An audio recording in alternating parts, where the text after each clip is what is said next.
Hey guys, Welcome back to another episode of Pew Time with Tony. and Jackie. Well, I hope you guys enjoyed the video last week for the podcast. If you watched it, I do apologize again. As you could tell, Jackie and I had a slight lack in enthusiasm. You're very tired. Very tired. I'm actually pretty sure in the edit you can actually see me drinking a giant mug of coffee, trying to come back to life. Yep. We are partially revived. We are. Slightly. It's only because we had another hectic weekend. But We did. we need to bring this stuff to you, and we're happy that you're here to hear it. Yep. All right, let's jump right in. Some gun news. Vortex. They haven't technically quite released this item yet. I think it was Shields accidentally put it out in the product showcase, and someone took a picture of it because it wasn't supposed to be out yet. Vortex has made the Ace Ballistic Weather. Basically, Vortex is dipping their toe in and trying to get some market share from Kestrel. So, get some wind readings, some wind data to help with precision shooting. And I'm very excited about this because Kestrel essentially has like a monopoly on that tool in the market right now. There's not really any other options. So seeing a Vortex come out, it's going to be priced hopefully a little bit more aggressively towards budget friendly than some of the Kestrels. Yep. More in gun news. Beretta. Yeah, unfortunately, we didn't even get a chance to stop by the booth at SHOT. I really wanted to. Well, we did. There were so many people in there. We pushed through to the outer side because they had two booths. They had Beretta Defense and then Beretta USA. Yeah. So, but there was a lot of people. Yes. So they have two new guns. You're excited about one more along the lines for sales, not that you would personally own one. Right. And that is the Beretta 80X Cheetah. This one is chambered in 32 ACP, which, to the best of my knowledge, they have not done before. I don't remember. But if you can remember a couple months back, Walther just released their PPKS in 32 ACP. So Yeah. is this round coming back? Is it a trend? Is what is happening? Well, I think what's going to make it attractive for people is it's one of the few rounds that's still center fire reliability, but substantially smaller than a 380. And oops. You're a rookie. Boy. My bad. What the hell was I talking about? Oh, yeah. I think we're going to see modern interpretations of like baby Brownings. Yes, I know those were in 25. A different take on like a Tomcat. Maybe double stack. Something that is really, really tiny. I think mouse guns are, stole that term from my buddy Vinny. He calls them that all the time. Little pocket rockets. I think they're going to start making a big comeback for practical carry purposes. Well, this particular one is done in conjunction with Langdon Tactical, and they said that it has performance enhancements for smoother control, easier training, and elevated carry-ready refinement. So I do wonder if, it still has the Vertec grip, it still has the threaded barrel, optic ready, like all the same features that the 80X Cheetah has, but with a little Langdon touch. Yeah. Speaking of Langdon, he also has teamed up with Beretta again. So, quick backstory. I didn't know this. I was watching a video that Ernest put out. I didn't know way back in the 90s that Ernest worked as an engineer for Beretta. And he was a member of the team that pushed and helped design the original Beretta Elite pistols. Which that I love, fucking adore. Right. And I really think this is probably his version of Peak 92. We haven't had an Elite pistol since, let's say, early 2000s. I believe they were discontinued when they had like the Elite 2s. Now we have the Beretta 92G Elite LTT2. That's a mouthful. Right. Right off the rip, MSRP $12.49. It does have the Vertec frame, but it also comes with those wraparound. Replacement rounded grips, so you can Yeah, have the hump at the back if you want it. correct. Inox slide, which is just fancy Beretta talk for stainless. Right. Inox barrel with combat target crown. So this is a cool tapered crown that is on the Beretta models that Langdon messes with. Sorry, Cat fucking distractions. cat getting into shit. Uh, it says it has enhanced frame machining. I'm assuming he's beveled a bunch of edges. LTT low mount RDO. If you guys know the red dot mount from Beretta, It's taller than life. yeah, it makes every gun, especially like if you had an SRO, look like it has like a marine periscope on it. Yep. And the Langdon ones do sit substantially lower. That'll be nice. Yeah. And this is the first time I've seen crazy like deference from Beretta's normal quote front serrations that were just lines. This has like scallop serrations that take up like a third of the slide. And this is something you'd be interested in? Oh, very much so. Very, very much so. Very nice price point too. Yeah, you For know what? something that Langdon's put his hands on. It's comparable to like a Shadow 2. So MSRP $12.49.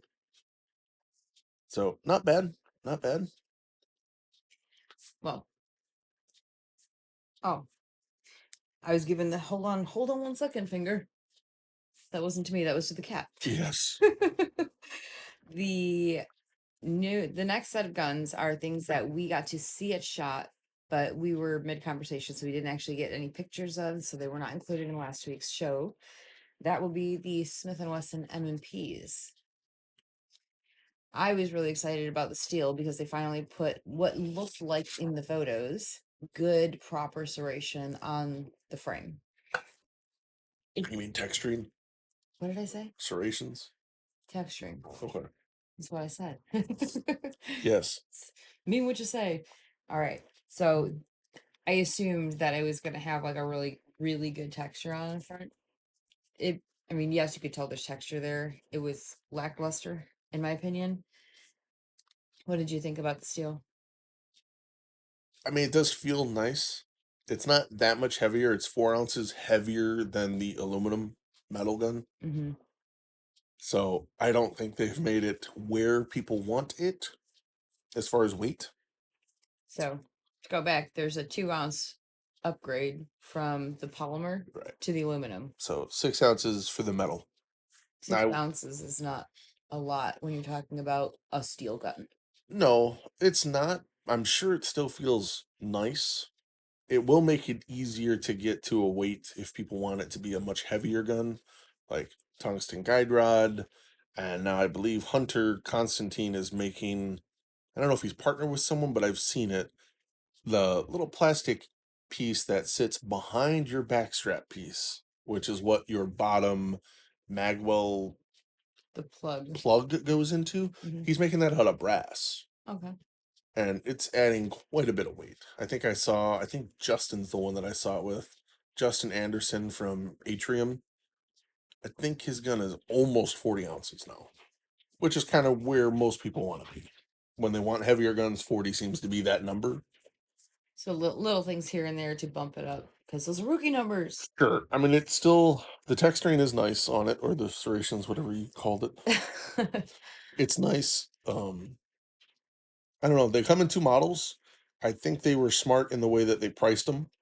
The fancy raced out competitor version with the light and slide is like $1,200, right around there. And then the regular full slab sided, no speed cut slide version is like $1,000. So I think they're priced right. Mm-hmm. And the competitor also still comes with I'm pretty sure it's polymer magwell still. Well, I know the standard competitor for the metal line is aluminum. Oh, well, maybe it's aluminum. Yeah. Or I mean, I don't think it's heavy enough to be steel. It doesn't feel like steel, but it is made of metal. Mm. The other one they came out with was it actually caught me off guard. caught a lot of people off guard, actually. And that is a Smith & Wesson M&P metal compact in 9mm. But this one is, I think they're calling this the Spec Series 6. And tiny little gun. Comes from the factory with Floyd Customs magwell and base pads. 4 inline ports on the top, window cut. Some weird champagne, sandy, very light colored Cerakote on the entire gun. Direct mount factory cut for an Acro red dot. Comes with the Acro red dot. Comes with a Hunter Constantine carry belt. And I think that's it. I think I covered everything. Oh, and it comes with a Savior equipment, The pouch. a really nice pistol pouch. Their normal, nice pistol pouch they have. A Smith & Wesson knife and a challenge coin. $18.99 for the MSRP. Every video I've seen on this gun, people are losing their minds on the price. I'm going to tell you right now, we'll keep it nice and short. Is it expensive? Yes. Is it worth that money? Depends.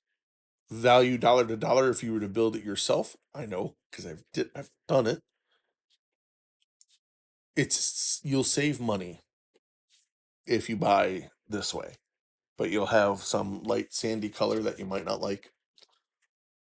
It's not going to have the trigger you probably want, but it is worth it as far as like dollar to dollar. And this, like, I've added everything up: the bag, the knife. The only thing I couldn't add up was the coin because I don't know where to buy one of those. Mm-hmm. But you end up saving $200-300 By buying it pre-built as a kit. by buying it pre-built. And if it's not for you, it's not for you. I mean, listen, I know as someone who's done a lot of like custom build-ups on guns, like own them, like it's not just a theory, it gets quite expensive quite quickly. Yes. Yes, it does. So having one pre-built, if this isn't for you, you just don't want to build one, you want to do it yourself, that's fine. There are people out there that want turnkey solutions.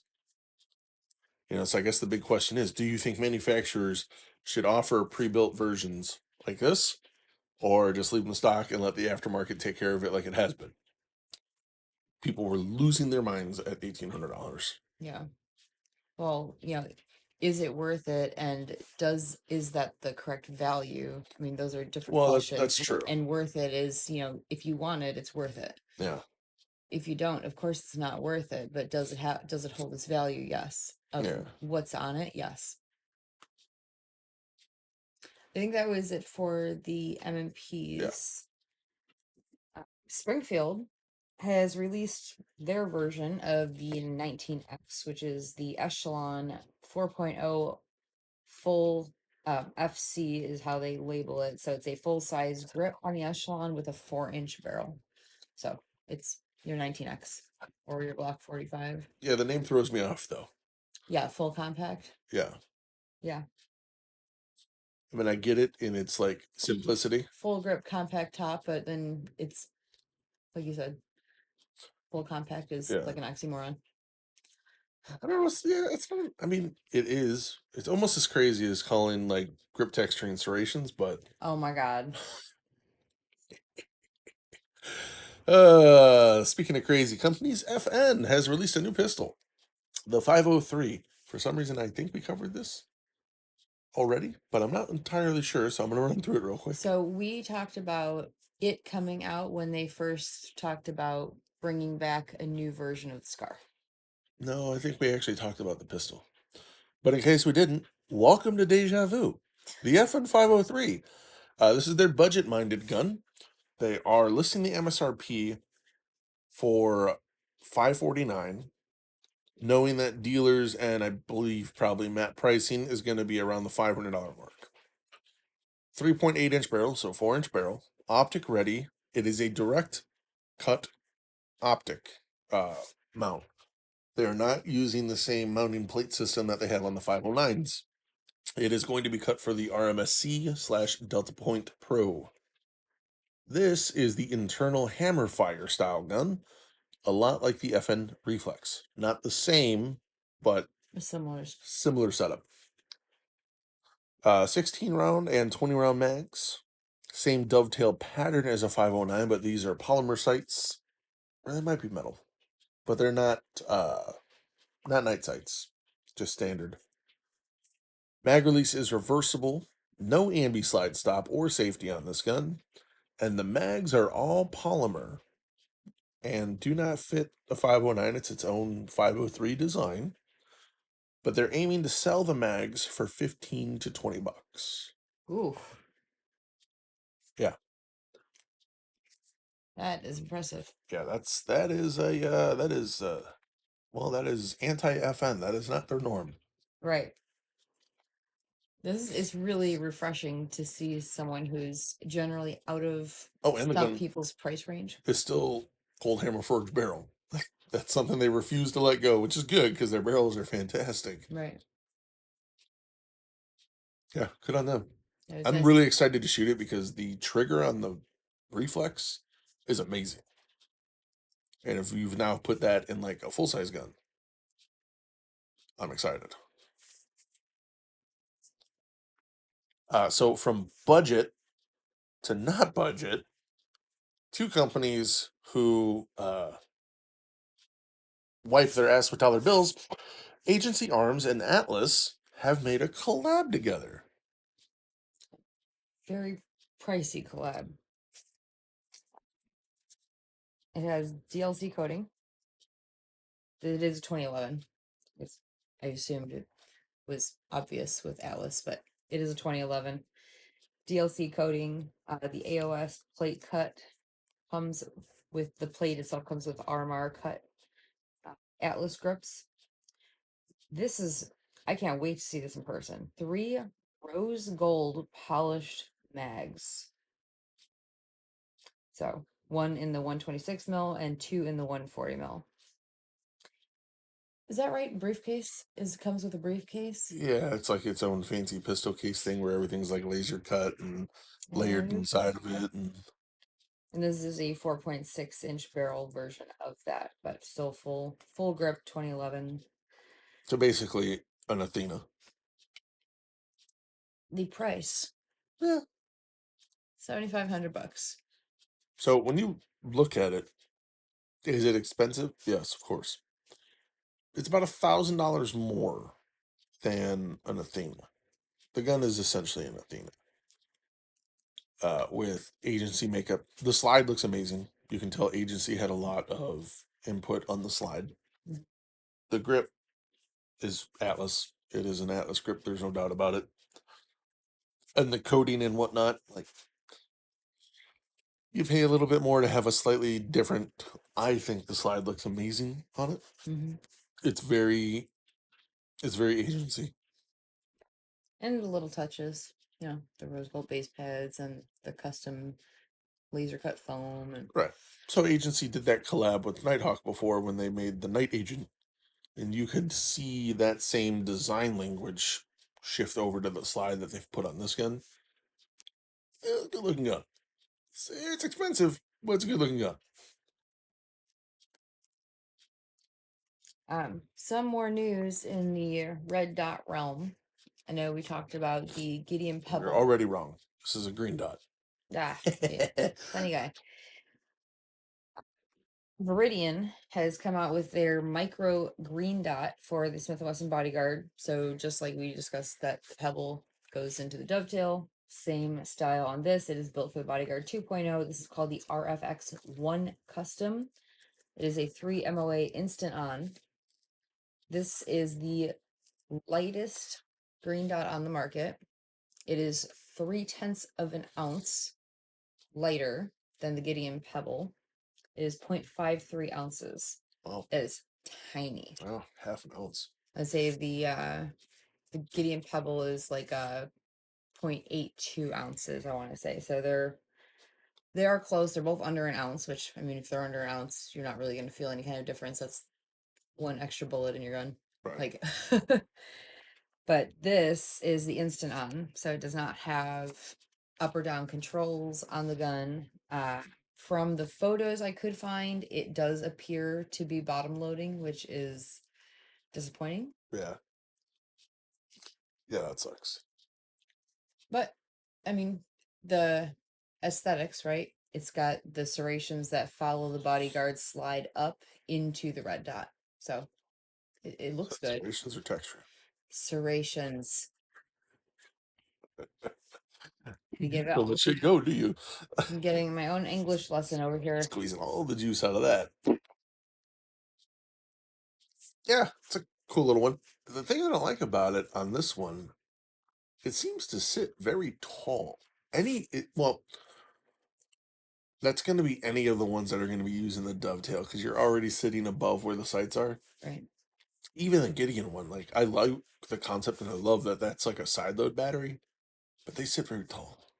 Like, is it too tall that it ruins it from being a pocket gun? Especially when you have guys out there that make direct mount ones where the dot sits much lower. Mm-hmm. I don't know. It's cool to see that red dots are, prevalent even in the little guys. And I do agree that a lot of us have to remember that there are tiny individuals that walk this planet, and that may be the gun that they have to carry. Right. So they may not be carrying that in the pocket. That may be their appendix gun. I know 2 guys that carry that Bodyguard 2.0 appendix. So 2 women? no, Oh, that's what I thought you said. right.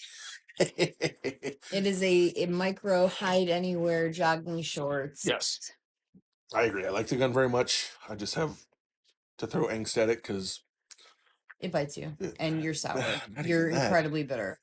Eats my hand. It doesn't even bite it. Chunks go missing. It's not good. Not good. Not good for you. Great for everybody else. Yeah, great gun for everyone else. And I too, like, if I can, like, if I do the little nip tuck thing, I can shoot it, and they shoot really nice. All right, next gun. I tried multiple times to go see this at SHOT Show because people were asking me about it. I couldn't. I tried. The booth was either packed or when I went there, no one was there. Yep. So, don't know. It's from Shadow Systems. I know everyone. But listen, they're trying to show some innovation, and this thing is called the Axio. So, this is an all steel chassis gun, and it is going to come in two variations. 2 barrel lengths, 4.4, 4-inch, so 19x 17, basically. Mm-hmm. Pro model and a regular model. The regular model is polymer grip panels, polymer magwell, 4-pound trigger. You heard that. You guys know Shadow Systems as a Glock clone, so you heard grip panels correctly. The Pro model uses metal grip panels, metal magwell, and a 2.5-pound trigger. They are also claiming, so there's not a lot of information, which is why I wanted to talk to someone about this. They have like a little brochure, but it just gives you marketing talk. I don't want marketing talk because marketing talk sounds like this. Yeah. Overstroke slide system, increased slide travel with longer dwell time for smoother recoil. The hell does that mean? So I get stroking a gun. Usually it's to aid in reliability because that was a big thing in Tanfolios back in the day to be able to get them to handle major because you loaded longer. You would have the slide cut near the dust cover in the front to stroke it. So it would have a longer slide stroke from front to rear. It would give you longer, be able to pick up time. Like, it's a thing, right? But I really wanted to see it. I didn't want to just hear marketing talk. And the funny thing is, you're talking about all this metal and all this grip talk. I can't find anywhere the fucking weight of this pistol. You would think that if you've now bolted on metal things to a Glock clone, hey, we're this much heavier than Glock. Right. Where is that information? Or even like a weight comparison, the polymer versus the metal, like this much You've weight talked to me comparison. about stroking, Nothing about weight. So I have no idea. The polymer gun is MSRP $19.99. The Pro $22.49,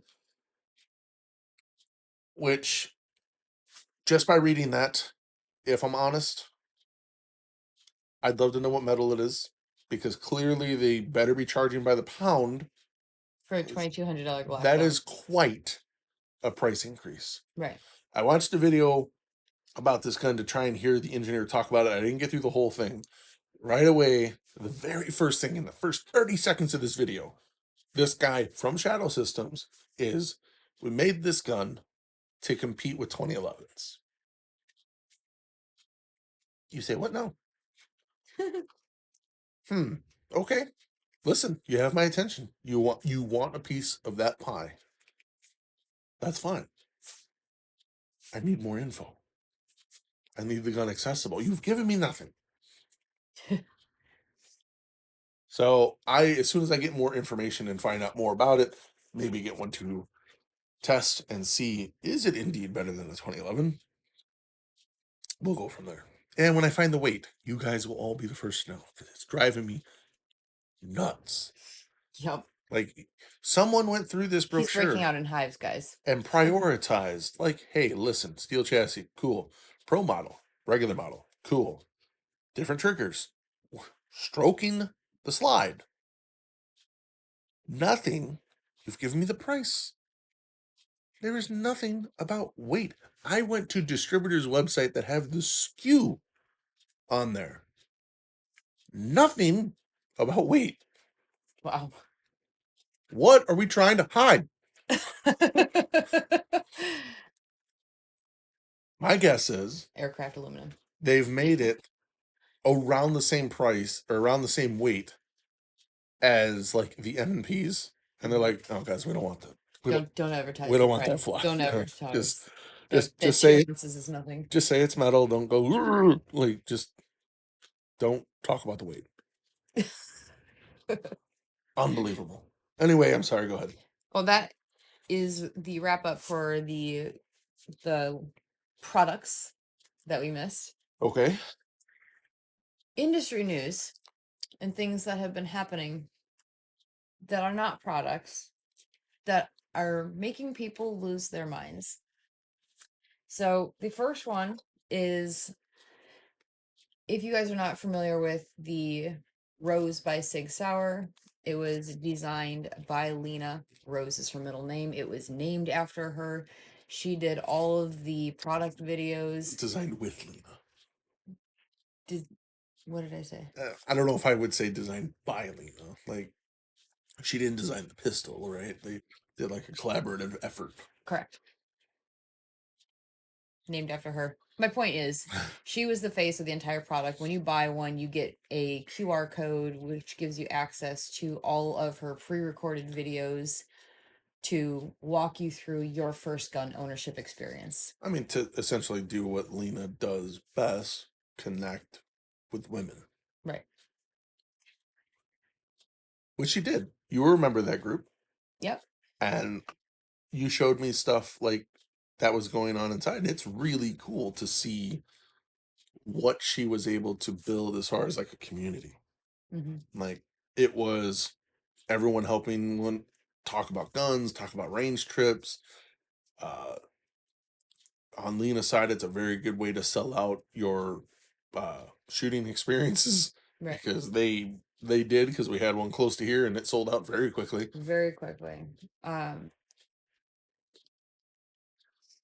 Building the community. Yep, I forgot my brains at home. So the community is humongous. It's grown a lot. It's like the ultimate big sister, little sister foundation ever for gun ownership. That's a good way to put it. 2 weeks ago, the week before SHOT, it was brought to the group's attention in the Facebook group that more videos have been released for them to continue supporting their journey. So everyone immediately went to go look at these videos. All of Lena's videos are gone. The videos that you had access to prior, before Lena leaving SIG. Correct. Interesting. including the ones that you are given access to with your purchase. Oh, So if you hadn't previously downloaded those videos, you have no access to the videos that you got with your purchase. interesting. I'd be interested to know, like, if the purchase included like lifetime access to the videos. Or if it was like one time, like even if you have the QR code, like it's something you got. Right. You go to use it one day and you're like, Huh. where's the girl on the card? Right. She's not here. So I understand, Lena's likeness, she has rights to her own stuff. Right. So I'm not sure whose decision was to take it down. I just know that there's an uproar about it. Yeah, People you can't showed me. access it anymore. People were quite upset. Quite. I'm not buying another SIG ever again. Like Everyone put on their Karen wig. ever, everyone did. So that's going on. We don't know what's around the next corner for Lena, but We did people run into her at Shot. people know where to find her. Is my Yeah. point. Um, her Instagram, her Facebook, her YouTube. YouTube, everything that you want to get out of Lena, just because her videos aren't published by SIG anymore. They've been removed. You can still get your Lena fix elsewhere from the source directly. Sure. So there is, good news on that front. We still have Lena, just not in that format. This next piece was so incredibly amusing, and it like speaks to my inner petty. I am so petty. I don't even care. I know nothing of this. I don't have this in my notes. Oh, So please, oh I'm my here goodness. listening with everyone else. Mr. Guns and Gear actually published this on Instagram. There was a hilarious picture from within the courtroom of someone's shocked and appalled face, like, "Oh my God, no, he did not." Ugh. This woman, the North Carolina range owner, is sued after a suburban sprawl neighborhood pops up next to his shooting range. They basically took him to court. They showed clips of the courtroom and the hearing, and we didn't know that it was going to be that loud all the time. When he was, you moved next to a shooting range, like, what did you expect? They're like, well, we didn't think it was going to be like that. They start shooting when the sun comes up, which is most range policies, 8 or 9 a.m for shots, or sun up to sundown. Like, it follows those in some way, so you're not shooting in the middle of the night waking up kids, like. Yeah, it's like these idiots that move next to racetracks and then get them closed down. Right. So the judge recognized the absurdity and makes the correct ruling. So to celebrate, the range owner fired a cannon off at 8 a.m. on the first Sunday of the ruling. That's the part that was like most amusing to me. Like, I hate seeing ranges being given a hard time. Yeah, that's my kind of guy. That's the best way to celebrate a ruling in your favor. Yeah. Absolutely fantastic. Yeah, that's awesome. This next one had me giggling so hard. So, as you guys know, the tax on silencers has been removed. So you just put in your application, right? You don't have to pay the 200. Was it $200. Was it 200 even? Mhm. Okay. You don't have to pay the $200 anymore. This man is the first registered 9mm potato suppressor. You say potato? Potato. Like potato. potato? That's nice. Absolutely. Didn't plan that. No. Couldn't do that again if we tried. Yes. He has the very first registered potato as a 9mm gun silencer. Satirical. Yeah, satirical. Move that sheds light on America's surreal firearms bureaucracy. That was the post actually found so funny. From Monster Energy cans to the My Pillow, things have been attempted to be submitted That's kind of funny. as silencers. His original submission was Tate 001, and it is the first of the kind to get the official stamp of approval. So I just think that's hilarious. So my question is this like a one-time use thing? Yeah. Okay. Well, that would make sense why you waited until it was free. Yeah. And it's the same thing with like the 3D printed silencers. Like those things don't last forever. Yeah, but it's got the serial number now. Like, do you save that part of the serial number? Yeah, what do you do with your potato? I mean, like it's rotted. We put it in a Tupperware container, keep it forever. I'm gonna twice baked it to get the smell out. Like, Yeah. jeez, that's kind of funny. Yeah, I think industry news done. that is it. All right. Finish We with the potato. potato. Small potato, small potato. Small potato. Anyway, we shooting sports kicking off, guys. Had the first big match kind of happen this year, and that was the USA Extreme Open. Had 418 shooters show up for 30 stages.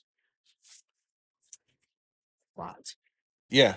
This was in Florida, you said? I believe so. I didn't check. I think it was. Okay. It would make sense because it was like 0 degrees everywhere else. Right. So it's probably like 10 degrees in Florida. No, they were probably freezing their balls off, and it was like 50, and they're like, "Oh my god!" Well, Galveston, Texas got down to 52 degrees, which is like the lowest it's like ever been there during the ice out that we had the week before last. Put on a long sleeve shirt. And it was like mass chaos. A coworker of mine owns a house down there and his neighbors were calling him. They're like, "There's frost on your trees." In the morning. Jesus. They're like, "Should we cover all of your bushes and shrubs with bags? What do you want us to do while you're not here?" I want you to go back and see. It was like mass panic, like in Galveston, Texas. Anyways, probably in Florida was the answer. Let's jump into the standings. All right, production optics. You have 5th place David Tatoan, 4th place Brino Lima, 3rd place Jaime Saldanahan Jr. Aldana. Oh, sure. 2nd place Jacob Hetherington. 1st place Adiciel John Gino. Yes. I love everything that you say except Jacob Hetherington had a question mark after it. Did it? Yeah. I don't think it had a question mark. Maybe it's because I started to read the first name. I'm like, fuck, I'm not going to be able to say that. PCC Iron. So normally I wouldn't put this in here because there's only one shooter. That's why I was going to ask. But like PCC Irons, I only know one other person. He only did it because of World Shoot, which was John McClane. So bless your heart, Douglas Yoder. You've won. First place PCC Iron. All right. The next one, optics. For those of you that haven't kept up, IPSC has not had a limited optics equal division to what we have for limited optics. They've now made it provisional, and they just call it optics. It's basically if you took their standard division and put optics. Mm-hmm. So, 5th place, Gorka Ibanez. 4th place, Aaron Edens. 3rd place, Ashton Hammond. 2nd place, Mason Lane. 1st place, Eric Graffel. No surprise. Surprised he's shooting optics. I'm assuming he shot a Shadow too, but we don't know. Just presumptuous at this point. Next is standard division. 5th place, Pablo Fajardo. 2nd place, Esteban Pereira. 3rd place, Carlos Palma.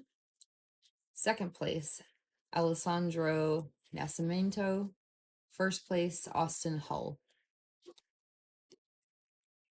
we got PCC Optics because we've had to make them different. 5th place, Joseph Benedict. Benedict is his first name. Oh, it is. There is another name there. Benedict Balagas? Balagtas. Sure. 4th place, Corey Shield. 3rd place,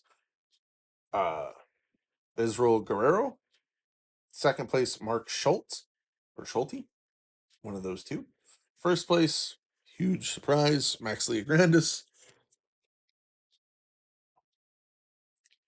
Open division, 5th place, Justine Williams. This is not the ladies division. This is overall with everybody. Fantastic job. 4th place, Mike Pan. 3rd place, Dylan Walker. 2nd, Robin Sebo. And 1st place, Mike Huang. Production, 5th place, Nils Jonasson. 4th place, Juan Pablo Duran. 3rd place, JJ Racaza. 2nd, Jermaine Romatelli. 1st place, Michael Stepan. And last but not least, well, maybe it is least, Not, Revolver not division. according to PCC Irons. That's true. Revolver division, 5th place, Tim Gardner. 4th place, Bill Thorpe. 3rd place, Michael Dukes. 2nd place, Luigi Lee. And 1st place, Daniel Polverini. Yeah, I don't think Rev is part of that. I think I don't. Yeah, I think you're okay. And because apparently I'm a fucking dirtbag and I was really tired when I made this, I didn't put any of the ladies' standings. Ah, well, we have one lady in the everybody standings. Great job, ladies. Yeah, you heard it from Jaki. Get better and we'll talk about you. That's what you said, right? That sounds like what you said. And you know they all have access to the rewind button, right? I'm pretty sure it's what you said because you're like, well, we have one in there and she's on the overall standings because it's not like it's men's. It's not listed as men's. It's listed as overall. Great job, Justine. That's what you said. Okay. Anyway, our weekend shooting. So this week begins the first full week of my training for the WIT and my road to make masterclass. And so far, it's been a bit of a pain in the elbow. My left elbow is killing me. So I've been adding a lot more kind of rehab and stretching work and icing. A lot of stuff going on with my elbow. Yeah. A lot of pain in it. But dry fire's been going good. I've been feeling pretty good behind the gun. The workouts are good. The mobility is that will be improved upon this week. I'm a tight motherfucker. I guess you really don't realize like the lack of mobility until you actually start to do mobility work and you're like, good Lord. Mm-hmm. You're doing like hip mobility, spine mobility. Yeah. All the things. So I'm excited. Stay tuned. One of the videos will be coming up here sometime soon. But we also are nearing the end of hunting season for pretty much everything. Which is very sad. It is sad. 11 days left. So we decided that we're going to make the best of it and try and go squirrel hunting. Spoiler alert, I went a day before Jaki, before we went together, and I got my first squirrel, which is very exciting. It is very exciting. A little chunky bastard, too. Yeah. I got him with my rifle that I'm using for NRL 22. So scoped. Got him at 39 yards. That's what I clocked him at. It was it was fun. That type of hunting is a completely different type. And I have a lot of fun with it. And then you and I went out the next day together. I'm convinced that the reason that nothing came in close enough for us to hit is because you've killed their king the day before. No. So the second day we went out, I actually decided to bring a shotgun. And you had a rifle. I did. I figured, hey, we'll have all bases covered. I think I was still in the mindset of rifle. So with my rifle, I'm very confident in where it hits because I've actually like shot and trained with it. You borrowed a rifle. I did. And I think you're starting to see the power in having the knowledge of what your holdovers and stuff are, because we didn't have any squirrel coming closer than 40 yards yesterday. Yeah. And I was not confident enough to, I mean, I was just shy of 20 yards was the farthest distance I could shoot that at. And I was like, oh, okay, yep, good. But nothing came in anywhere near that range. And I did warn you. I said, listen, these are tiny little bastards. Like, Right. Like I got excited because, it's better than irons that weren't sighted in. weren't sighted in. Now it's a rifle that's sighted in for only one distance. Correct. So I'll have to put in a lot more time with the rifle before we go out again at different distances. So we're going to try and go out one more time because the season ends February 15th. Yep. So we got 11 more days to get a few more range sessions in and try to stock our freezer full of these little corpses. Yeah, that was a interesting time. Came home, talked to my dad. He was very excited to dig into processing the little squirrel. Yeah. I'm like, yeah, okay, well, I watched a couple videos. Have you ever done it? He goes, no. I'm like, okay. The next thing I know, he's got like a knife in his hand and he's like, Hold it here, cut it here. what, Rotating, turning, pulling, grunting. what the hell? We also found out Jaki is not entirely graceful in the woods. Oh my God. So I will lay the groundwork and then you can talk about your reaction. Groundwork? Really? See what I did there? You're hilarious. Go on. We were done wrapping up. It was almost the end of the hunt. We were walking back to the car. It was the end of the hunt. It was, I say almost because you're spoiling it here. We got back to the car. I opened the hatch and I hear you. I don't know if you guys have ever sat and listened for squirrels. If you have, you know what they sound like when they run up a tree. They have a little scratching sound and they just scramble up the tree. I turn around and I see it. I'm like, you've got to be shitting me. And it's only 20 yards away. Like, there's a squirrel. The unfortunate part is Jaki had just dropped the mag and opened the bolt to unload her gun. The live round was sitting in my hand outside of the breech when he said squirrel, and I looked up like, there's no way. So You've got to be kidding me. I mean, it really didn't matter because he was in an elevated position, which is why I brought the shotgun. Mm-hmm. In case we had one that was skyward, I could confidently and safely shoot a shotgun with pellets versus a 22. Correct. Could not get him to come back around the tree. She's like, are you sure he's up there? I'm like, yes.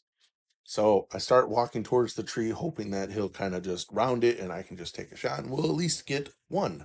Therefore, we would have 2 dead squirrels and we could share a small appetizer together. Yes. As I'm walking towards the tree, trying to get as close as I can to try and walk around it, I hear, ah! Boom. Fuck. Oh, it was not that. It was, oh, fuck! I look over, I'm like, what the hell are you doing? The thorn brush caught my ankles, and I thought I could just push past them because that's the path you just took. I'm like, I can get through that brush too, and You I and I don't have the same horsepower. Just so did not. Face first, both shins smacked into a log. Your face hit thorns too. I didn't realize it right away, but I messed up my writing. I got a nice scratch on my face from a thorn. So make sure she's okay. Now, mind you, I'm now tending to my graceful wife on the ground. So I've taken my eyes off the target, who I'm convinced has run away. But I'm not entirely sure. So I persist towards the tree. And I want to stay a little bit away so I can kind of shoot into the tree if he like rounds the tree. So I say, hey, are you all right? She's like, yeah, I'll be fine. I was like, well, do me a favor, go knock on that tree. Just go smack the bottom of it with a stick. Kind of jostle him, scare him, whatever we can to try and see if we can get the squirrel to pop out. Guys, I kid you not. You'll be lucky if I don't make this the stupid intro, the video clip for like on Instagram to talk about the podcast. One, there's quote too much brush. Now she's scared of brush. She thinks every brush is going to trip her. It was too thick for me to actually get up to the tree. I asked you to grab a stick. I didn't ask you to knock on it. Well, there were no sticks nearby. So then she turns the gun around that she's already unloaded. She's walking around with an unloaded gun, first of all. She turns the gun around, grabs it by the barrel, and does the most polite knock I've ever fucking heard on a tree. Just a little, like, you guys home? Hello? We'd like to talk to you about your extended nut coverage. Oh my god. Ridiculous. Nonetheless, no fucking squirrel. No squirrel. Polite knock or not, you lost your chance. I did. All because someone wanted to do gymnastics in the woods. I've already got bruises developing. You see this giant lump on your leg? It's bad. Yeah, it's... So when you fell, we found that you tripped on brush, but both of the top of your shins, just under your knees, you landed square on the most frozen branch you could possibly find in the woods. Yeah. That was not a good look for you. That sucked. Yeah. But we had fun. Spent the day out in the woods together. Then you completely freaked me out, and it wasn't, oh, I think that thorn scratched your cheek a little. He looks at me, he goes, oh my god, you're bleeding. I'm like, holy shit, I'm bleeding. What? And I panicked. Oh yeah, that was a little dramatic on my end. Yeah. I should have let it. I'm like, oh, you got a little scratch. Yeah, but no, he goes, you got blood on you. You're bleeding. What happened? I'm like, what do you mean I'm bleeding? Yeah, it's my bad. Tiniest little scratch going from the corner of my mouth down my cheek. Yeah, that's on me. All right, guys, that's it for this week. Hope you enjoyed. It's getting back to audio right now because the video thing still quite haven't worked out. So please enjoy the audio feed. Subscribe, comment, rate and review the podcast if you will. Send in your questions, comments, concerns, topics to pewtimepodcast@gmail.com or at Laugh and Load on any of the things. And we talk to you next week. Okay, bye.